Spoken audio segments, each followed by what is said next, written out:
உங்கள் ராசியில் சூரியன் வரக்கூடிய மாதமே மீன மாதம் என்பதனால் பங்குனி மாதம் ஆகிவிட்டது. அதனால் நீங்கள் தான் ஹீரோ என்பதையும், நவகிரகத்தில் சூரியன் வழிபாடு, ஆதித்ய மந்திரத்தை கேட்பது சகல விதத்தில் நன்மை. அதிகாரிகள் விஷயத்தில் தொழில், உத்தியோகம், வியாபாரம், படிப்பு சம்பந்தப்பட்ட அற்புதமான காலகட்டம். மேலதிகாரிகளுடன் இருக்கக்கூடிய மீனராசிக்காரர்களுக்கு மிகப்பெரிய ஏற்றமும் நம்பிக்கையும் ஏற்படுத்தக்கூடிய காலகட்டம். Presenting sponsor Tamil matrimony. தமிழர்களின் நம்பர் 1 சாய்ஸ் தமிழ் மேட்ரிமோனி. இப்போது புதிய அறிமுகம் ஆச்சி ஹோட்டல் சாம்பார் 50 கிராம் ரூபாய் 20 மட்டுமே. அடுத்ததாக பார்க்கக்கூடிய ராசி மீன ராசிக்காரர்கள். உங்கள் ராசியில் சூரியன் வரக்கூடிய மாதமே மீன மாதம் என்பதனால் பங்குனி மாதம் ஆகிவிட்டது. அதனால் நீங்கள் தான் ஹீரோ என்பதையும், வயிறு சம்பந்தப்பட்ட மிக மிக கவனம், பதட்டம் சம்பந்தப்பட்ட அதீத கவனம், தலை சுற்றல், மயக்கம், வழுக்கலான இடங்கள், வழுக்கி விழுவது, படிக்கட்டுகள், வண்டி வாகனம் அடிக்கொண்டே போகலாம். சட்டத்திற்கு புறம்பானவர்களுடைய நிழல் கூட அண்டாமல் பார்த்து கொள்வதும், நவகிரகத்தில் சூரியன் வழிபாடு, ஆதித்ய மந்திரத்தை கேட்பது சகல விதத்தில் நன்மை.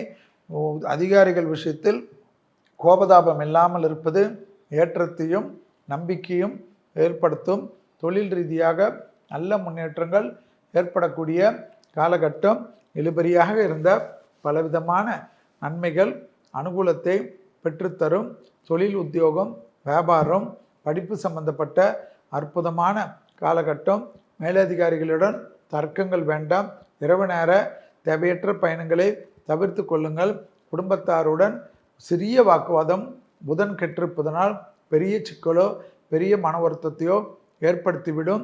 ஆண்களாக இருந்தால் பெண்கள் விஷயத்திலும், பெண்களாக இருந்தால் ஆண்கள் விஷயத்திலும் பழகுகின்ற சமயத்தில் கவனத்துடன் இருப்பது நன்மைகளை ஏற்படுத்தும்.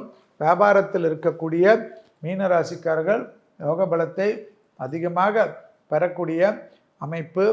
இழுபறியாக இருக்கக்கூடிய மீனராசிக்காரர்களுக்கு மிகப்பெரிய ஏற்றமும் நம்பிக்கையும் ஏற்படும். வசந்தத்தை தனிப்பட்ட முறையில் செல்வாக்கை பெறக்கூடிய ராசிக்காரர்கள், குரு அதிபதியாக இருக்கக்கூடிய ராசிக்காரர்கள் மகான்களுடைய மந்திரத்தை சொல்ல சொல்ல எல்லா விதமான கஷ்டங்களும் ஜென்மசனியாக இருந்தாலும் வெற்றிகளை ஏற்படுத்தக்கூடிய காலகட்டம். ஜென்மசனியாக இருந்தாலும் உங்களுடைய வீட்டிற்கு சனி பகவான் விருந்தாளியாக வந்திருக்கிறார் என்பதனால் பெரிய விஷயத்தில் உங்களுக்கு அவர் உதவியாக இருப்பார் என்பதையும் ஞாபகத்தில் வைத்து கொள்ளுங்கள். வீணான கற்பனை, வீணான யூடியூப் செய்திகளை பார்த்து மனம் குழப்பி கொள்ளாமல், உடற்பயிற்சி செய்யாத மீனராசிக்காரர்களுக்கு எந்த கோயில் குளத்திற்கு போனாலும் நன்மைகள் வராது என்பதை ஞாபகத்தில் வைத்து கொள்ளுங்கள். ஸ்ட்ரெச்சிங் செய்வது, தோப்புக்கரணம் போடுவதெல்லாம் உங்களுக்கு திடகாத்திரத்தையும் அஸ்திவாரத்தையும் அதிகரிக்க செய்யும் என்பதையும் ஞாபகத்தில் வைத்து கொள்ளுங்கள். பெரிய அளவுக்கு மேலதிகாரிகள் விஷயத்தில் தர்க்கம் வேண்டாம். உத்தியோகத்தில் கோபம் வேண்டாம். படிப்பு விஷயத்தில் கூடா நண்பர்கள் விஷயத்தினால் நீங்கள் பலியாகக்கூடிய சூழ்நிலை ஏற்படும். இளம் வயதை சார்ந்த மீனராசிக்காரர்கள் வாகனத்தில் வித்தைகள் வேண்டாம். தான் உண்டு வேலை உண்டு என்று சுருங்கிக் கொள்வது நன்மைகளை ஏற்படுத்தும்.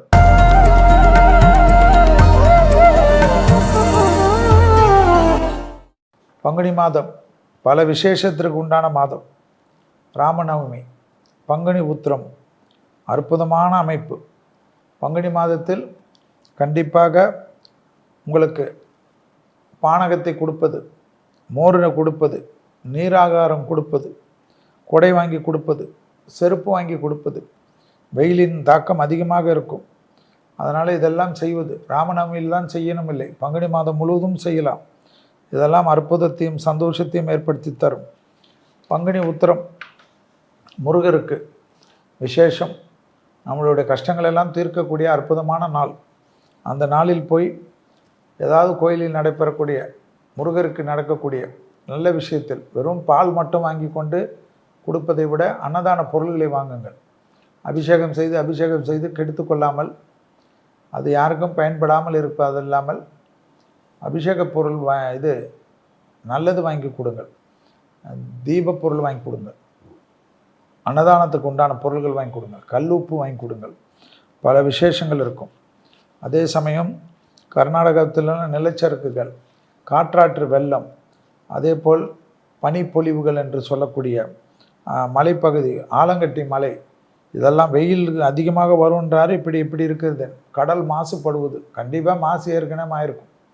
நெருப்பு எளிதாக பற்றக்கூடிய பட்டாசு கிடங்குகள், மற்ற இடங்கள்லாம் ரொம்ப கவனமாக இருக்கணும். கடற்பகுதியில் பெரும் இது ஏற்படுவது, அதான் எரிவாயுகள் இருக்கக்கூடிய ஏரியாக்களெல்லாம் மிக கவனமாக இருக்கணும். எரிவாயுகள் எந்தெந்த ஊரில் இருக்குதோ, இந்தியாவில் இருந்தாலும் சரி, எல்லா இடத்துலையும் இருந்தாலும் சேமிப்பு கிடங்குகள், கச்சத்தீவு பிரச்சனை திருப்பி தலை தூக்குவதற்கு உண்டான அமைப்பு, வடகிழக்கு அமைப்பில் திடீரென்று ஒரு புதிய புயல் வருவது, இப்படி எல்லாமே இருந்தாலும் மழை வெள்ளங்கள் திடீரென்று யாருமே எதிர்பார்க்காத இடங்களில் ஏற்படுவதற்குண்டான அமைப்பு, வனவிலங்குகளுக்கு பெரிய பாதிப்பு. உலகத்தில் வனவிலங்குகள் கொத்து கொத்தாக மரணம் அடைவதெல்லாம் ஏற்படுமா? பங்குனி மாதத்தில் பதற்றங்கள் தான் அதிகமாக இருக்கும். பங்குனி மாதம் முடிந்து தமிழ் மாதமான சித்திரை பிறக்கின்ற இந்த சித்திரை மாதத்திலிருந்து படிப்படியாக உலகம் நிம்மதி ஏற்படுவதற்குண்டான வாய்ப்புகள் கொஞ்சம் காட்டினாலும், ஆனால் என்னை பொறுத்த வரைக்கும் அடுத்த குரு பயிற்சி வரைக்கும், ஜூன் மாதம் வரைக்கும் இதை நான் நம்ப மாட்டேன். உலகத்தில் தேவையில்லாத விஷயங்கள், இப்பொழுது ஒரு நாட்டை தாக்கி விட்டு நிறுத்தினாலும் திடீரென்று வேறு நாட்டை தாக்குவார்கள். வெறி பிடித்து அலைவார்கள். வெறி பிடித்து, அதாவது உலகத்துக்கு மொத்தத்துக்குமே காலையில் ஒரு வரி, மத்தியானம் ஒரு வரி, ராத்திரி ஒரு வரி. கேட்டால் வல்லரசு நாட்டின் அதிபதி. எதையாவது கேள்விப்பட்டிருக்கீங்களா? ஏதாவது போடுவாங்களா? ஏதாவது மூளை இருக்கவங்க, 6வது அறிவு இருக்கவங்க 25% வரி, 50% வரி, இப்படி வரி அப்படி வரி, நாட்டு மக்களை திட்டுறது, யார் ஏதாவது சொன்னால் அவர்களெல்லாம் துரோகிகள் என்று சொல்வது. யோசித்து பாருங்கள். அப்போ எப்பேற்பட்ட ஒரு மனிதன் கீழ் இந்த உலகம் மாட்டி உள்ளது என்பதை பாருங்கள். மிக கவனமாக இருக்க வேண்டும். பிரார்த்தனை மூலியமாக தாங்க அது நிறைவேறும். இயற்கையாகவோ கடவுளுடைய கிருபையாலோ இதுபோல் ஆட்டம் போட்ட சர்வாதிகாரிகள் எல்லாம் எப்படி இந்த உலகத்தில் காணாத போனது, அவர்களுடைய எப்படி கடைசி காலங்கள்லாம் இருந்தது என்பது உலகத்துக்கு தெரியும். மக்களை இப்படி கொன்று குடிப்பது, 2 நாட்டு அதிபர்களாக இருக்கட்டும், இறங்கி வராமல் நான் சொல்ல நீ கேட்க வேண்டும் என்பது, ஒரு நாட்டின் அதிபதியை நம்ம ரவுடி பசங்க கடத்துகிற மாதிரி நடுராத்திரி போய் அவங்க குடும்பத்தை கடத்தி இன்றைக்கி வச்சுட்டு அந்த நாட்டில் இருக்கிற எல்லா வளமும் எங்ககிட்ட தான் சொல்கிறது. பாருங்கள், பெரிய வல்லரசுன்றாங்க அமெரிக்கா. ஆனால் அந்த அமெரிக்கா செய்வதை சீனா கேட்பதில்லை, ரஷ்யா கேட்பதில்லை. அப்போ யாருக்கிடத்தில் பாதுகாப்பு? எல்லாமே ஒரு கூட்டு கொள்ளை, கூட்டு வியாபாரம். நம்ம சொல்லி கொண்டு இருந்தோம், யாரும் கேட்கல. போதாத காலம், உலகத்துக்கு போதாத காலம், ஒருவும் கொடுமையாக தான் நடக்கும் என்று எல்லாம் பாருங்கள். சுயநலமாக நான் நிம்மதியாக இருக்கிறேன் என்று நீங்கள் நினைக்கின்றால் அந்த நிம்மதியில் கண்டிப்பாக மண்ணு விழக்கூடிய காலகட்டத்தில் நாம் இருக்கிறோம்.